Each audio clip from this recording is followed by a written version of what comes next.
So hi hello friends, మన channel కొత్తగా చూసినట్లయితే సబ్స్క్రైబ్ చేసుకొని పక్కన బెల్ ఐకాన్ క్లిక్ చేసి ఆల్ పైన ట్యాప్ చేయండి.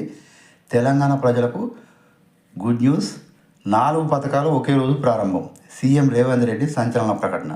తెలంగాణ ప్రభుత్వం, కాంగ్రెస్ ప్రభుత్వం కొత్త పథకాలను ప్రవేశపెట్టేటప్పుడు మంచి రోజులు చూసుకొని ప్రవేశపెడుతుంది. తద్వారా ఆ రోజుకు ఉన్నటువంటి ప్రాధాన్యం గుర్తు చేస్తూ అదే సమయంలో ప్రజలకు తాము ఏం చేస్తున్నాం అనేది కూడా కొంత చెప్పుకొస్తుంది.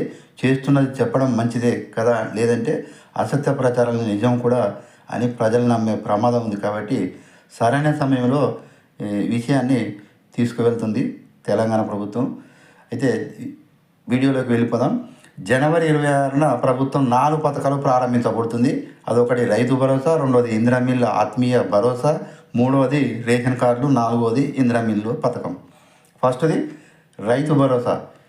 ఈ పథకం కింద రాష్ట్రంలోకి సాగుకి అనుకూలంగా ఉన్న అన్ని భూములకు సంవత్సరానికి ఎకరాకి 12,000 రూపాయల చొప్పున ప్రభుత్వం ఇవ్వబోతుంది. తొలి విడతలో భాగంగా 6,000 రూపాయల చొప్పున ఇస్తుంది. ఇలా ఎన్ని ఎకరాలు ఉంటే అన్ని ఎకరాలకు ఇవ్వనుంది. జనవరి 26 నుంచి ఈ రైతులకు బ్యాంక్ అకౌంట్లోకి ఈ మనీ అనేది వస్తుంది.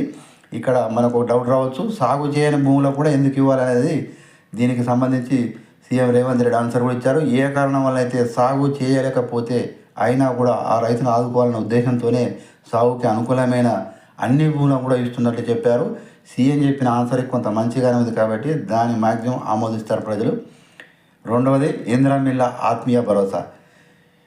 ఈ పథకం కింద భూమి లేని రైతు కూలీల సంవత్సరానికి 12,000 రూపాయలు ఇవ్వనున్నారు.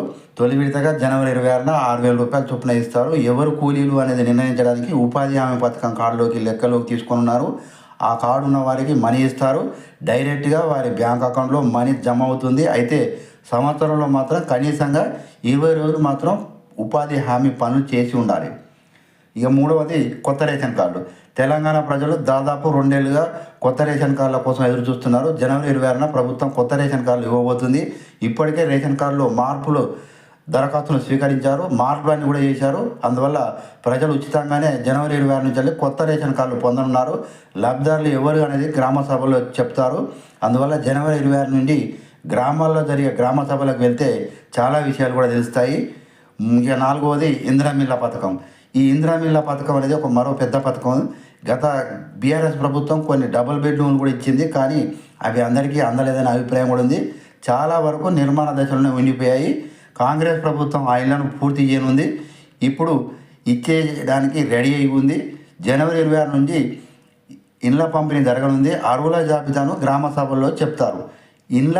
ఇందిరా మిల్ల యాప్లో లబ్ధిదారుల పేర్లను స్టోరీ చేశారు. మొత్తం 18.32 లక్షల మంది లబ్ధి పొందనున్నారు. వీరంతా నిరుపేదలే. వీరికి విడుదల వారిగా ఇల్లు కూడా ఇస్తారు. తొలి విడతలో 3,500 ఇల్లు కూడా ఇవ్వనున్నారు. సో ఇలాంటి లేటెస్ట్ న్యూస్ మీకు రావాలంటే సబ్స్క్రైబ్ చేసుకొని పక్కన బెల్ ఐకాన్ క్లిక్ చేసి ఆల్ పైన ట్యాప్ చేయండి, లైక్ చేయండి, షేర్ చేయండి, కామెంట్ చేయండి.